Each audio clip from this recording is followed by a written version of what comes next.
To the deadly violence in Sudan and its ripple effect in the region, affecting critical aid that is meant for millions facing hunger. World News Tonight anchor David Muir was in South Sudan when the deadly violence broke out in the north, and he's here now with a first look at his report. And I can only imagine what you witnessed firsthand, David. Just incredibly dire. Robin, George, Eva, great to be with you here this morning. As you all know, this is a region that knows war, but we were on the ground to report on a very different battle. They're now in a real fight there against climate change. We were in South Sudan, and you're about to see what we witnessed. More than 1 million people, families and children, in dire need right now. This morning here, our first look. We land in South Sudan, where we are told there is an urgent effort to get to more than 1 million people in desperate need because of climate. The UN truck's waiting. We head out to the World Food Program, traveling down the only road in, carrying aid from Sudan. Mud walls holding the water back.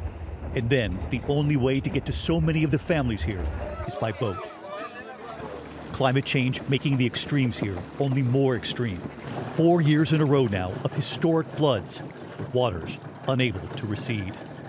This is a very common sight here after 4 years of relentless rains. This is a tiny piece of land completely surrounded by the waters here, an island in and of itself. And these are the families that have stayed behind to continue to raise their children here. And what do they feed the children here with no land to farm anymore? We are told the water lilies, a mother in the distance. The haunting sound, the coughing, the determined work in stagnant, dangerous floodwater. Reaching down to pull out the water lilies and their bulbs. It is what they do for their children. Mothers are feeding their children water lilies. Unfortunately, they are. It is a coping mechanism because they do not have enough food. How do they get any food when they're completely surrounded by water? That is a biggest challenge that they are facing here, the availability of food. Before they had land where they could cultivate food, but now they are completely cut off. Families cut off with no livestock. This used to be farmland before the floods. The livestock, it's impossible to know just how much has been lost. You can see they're nothing but skin and bones, these cows here. And when there is no food, there is sickness. We learn of the children on the edge of starvation. The hospital in Bentu. The children here who need help. And the young mother, her baby just 40 days old, weighing less than 4 pounds. You must be relieved that your baby is doing much better. She's saying yes. Yes, she says. Her newborn son and his tiny grip, a sign of hope.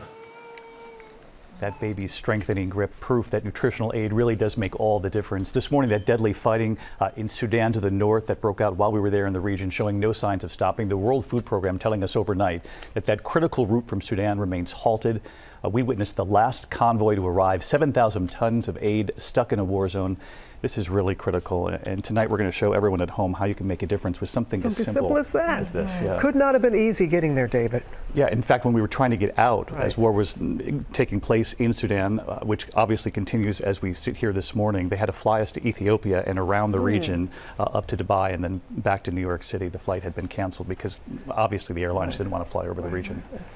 Just incredible. This is something that's very, I can just see it in your eyes. It's very important to you. It is, and I know people at home, we have a lot that's overwhelming in this day and age, but I do think that they have a tool here, and it's abcnews.com, right on our homepage, how you can really make a difference. And look at that little baby, the grip, 40 days old, just a little more than a month old, and they could see within 3 days that baby growing stronger already. There's so many stories to report. It's not either or, it's and. It's not choosing. Absolutely. All right, David, we'll see you tonight. Thank you so much.